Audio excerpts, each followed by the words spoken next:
We are still in Santa Rosalia. We've been here a few days. No surprises, this is our favorite town in Baja, Mexico.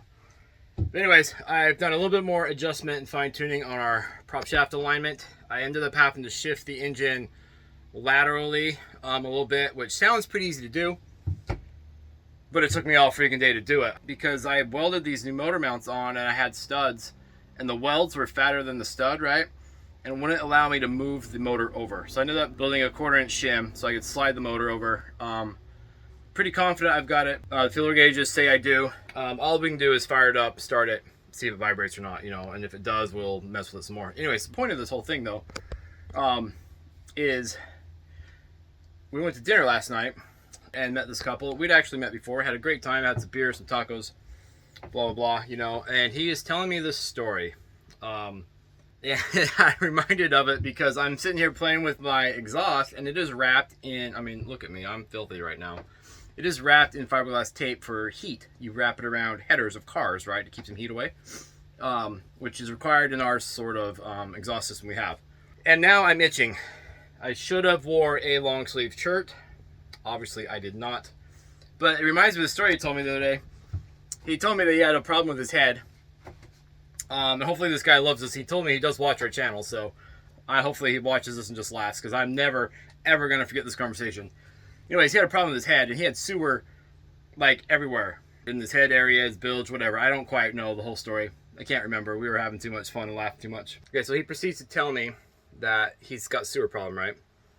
And in his mind, he's like, well, I don't want sewer on my clothes. So what does he do? He gets completely butt-ass naked, except for a pair of purple gloves. Apparently, you can get sewer all over your body, but not on your hands. That's important. Apparently, your hands gotta be clean. And, dude, I cannot get this image out of my head. It is so funny to me. And while I'm doing this, I'm thinking, man, I'm certainly glad I'm not butt-ass naked with purple gloves on working on this fiberglass tape and this exhaust. So, anyways, I guess the moral of the story is some jobs require you to just be naked, and some don't. I would choose wisely. Hey, darling.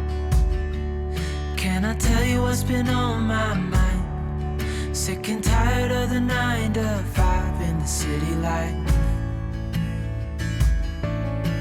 Hey, darling, we could get out of town, see the beautiful world around, wanna see it now.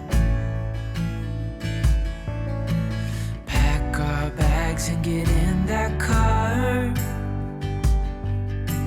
leave a little note and we'll drive real far. Let's get out, we can leave this city. Let's drive to the open air. Yeah, the countryside is so pretty, with the wind blowing in your hair. We can look back someday. Baby, don't you understand that we only get one life? I wanna make it count, honey. Come on now and take my hand.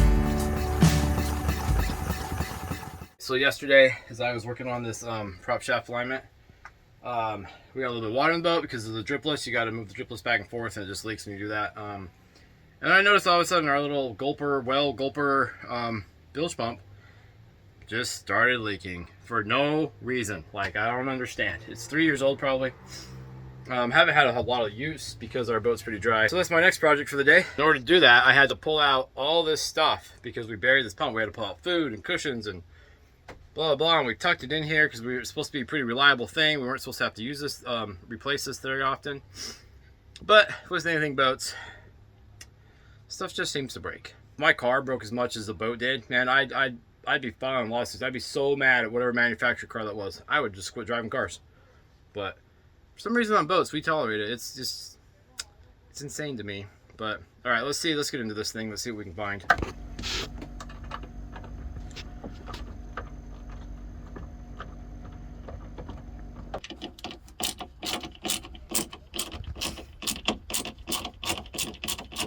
All right, well, I got the thing out. And of course, you know, I hardwired the thing in. There's no disconnect, so I had to cut the wire, so now I got to resort that out. But pretty sure I know where it's leaking from. There's actually a little weep hole. Water's coming out, so I think the seal inside of there, some gasket or O-ring, something is broken. So I'm going to dive into this thing. First thing I do is take off these 2 screws, this ring, and get into this thing. See what it looks like inside.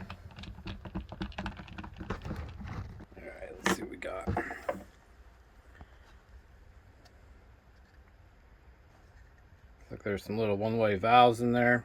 It's pretty greasy. Oh, that don't look good. Well, it's dirty. This one side's bulged out.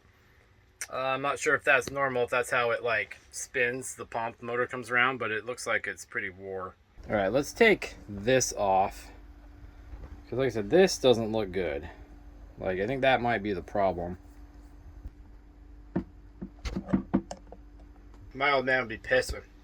I'm using freaking lineman pliers for this nut, but I don't have a wrench that small. And you gotta do what you gotta do sometimes, so this is where we're at. Let me get this thing off, see what else is inside this thing. Oh yeah, look right there. I don't know if you can see that. Hold on, just 1 second. Right there. I'm just kind of guessing here, but I don't think there's supposed to be a hole in the diaphragm. I'm not quite sure why that wore out. I guess just we've used it more than I thought. Yeah, now the key for me to remember is to put this on my order list for next season. I'm just gotta go home for the summer to work, make some money so we can get back out here to make sure I bring another one of these with me, another repair kit. So I got the new rubber back on. It's nice and soft, pliable, you know, not used. It's kind of how you want your rubbers anyways. New, you know, it's usually a good thing. Oh my god, I'm sorry. Not really, but anyways, we're gonna see what else comes in this kit, and we might as well change every part in it that we can. It's never good when you have a tear in your rubber. Call this lifelong decisions.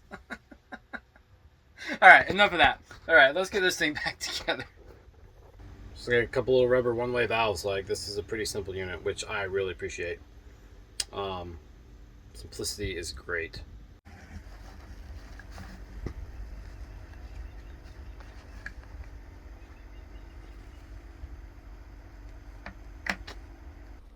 All right, well, there she is. I gotta give Well credit. That was an easy pump to rebuild. Very, very simple, which was amazing. I got one more part.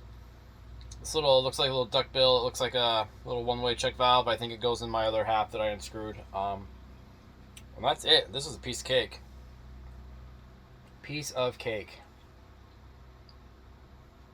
All right, well, with that being said, Jessica's probably about done getting groceries. She's out provisioning right now. And I'm hoping to get this back together before she gets back so the boat can be nice and clean for her so she can put her groceries away properly. So hopefully by 4 we're done and we actually go do something fun. Maybe go out to dinner. I need to get my priorities in line. Who needs a running transmission and prop shaft? We should be using tacos, man. Tacos and margaritas. That might be tonight's plan. Toro. Then, Jamaica. ¿La Jamaica también? Ya, por favor. Gracias.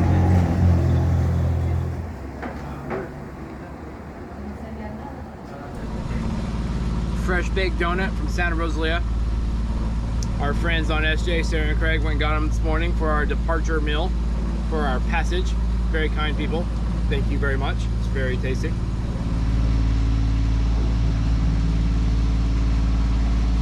Can't go wrong with chocolate.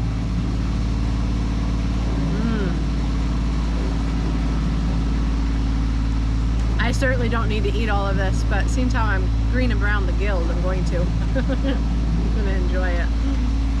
And I'm going to eat the whole thing. I thought I was going to save some for later, but I either eat it all right now or I eat the whole thing within a day. So I'm going to eat it all right now. Nothing else to do. Roll around.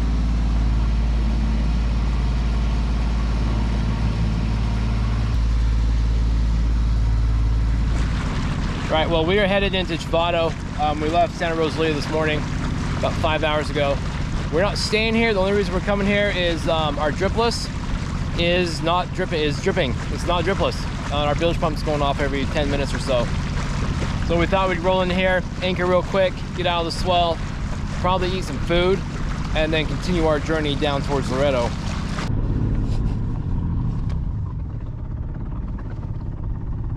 You're still moving.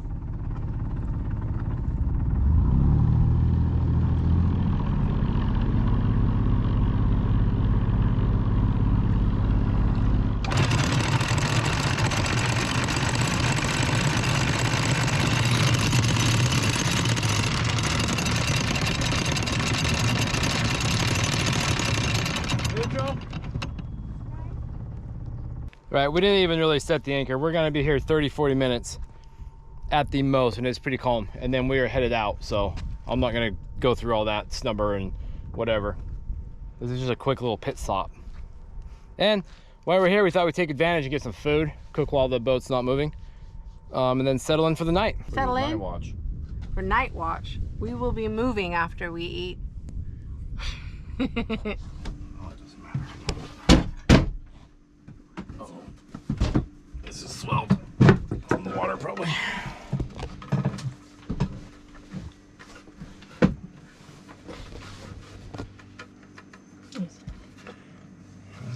On the motor.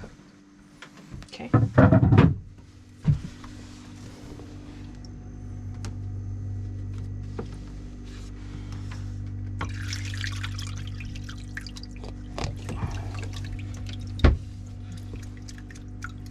All right, so this is the problem. The dripless, I need to push this little, the part that's fixed to the shaft further onto the bellows and give it a little more pressure.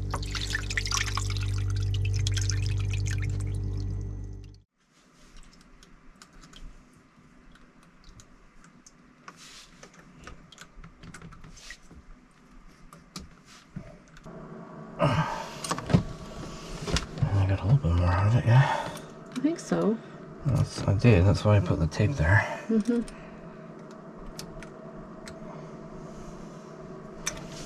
Is it enough? I don't know. It's not leaking now that I spin it though, is it? Oh, that's bright. All right, well, I think that was the shortest anchoring we've ever done. I think we're here a half hour. I got that thing fixed. I tightened up that collar, put more pressure on it. It's currently not leaking. We'll see how it goes throughout the night. As long as I set the set screws tight enough, we should be good. Jessica made us some tacos, some canned meat, you know, dinner of champions. And she did up all the dishes and we are on our way. Let's see, we got like 100 miles to Escondido. So, I don't know, tomorrow around noon, we should be rolling in there to get fuel. And at that point, we will probably find a place to anchor for the night. Escondido is very, very expensive. We can't, we don't want to afford to be there, actually, so. Here we go.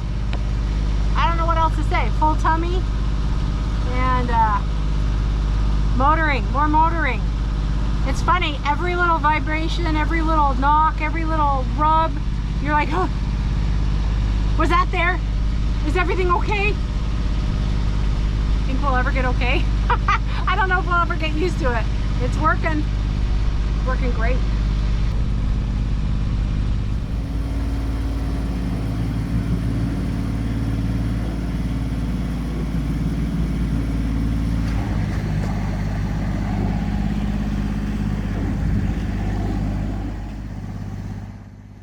We quietly motored along through a still sea.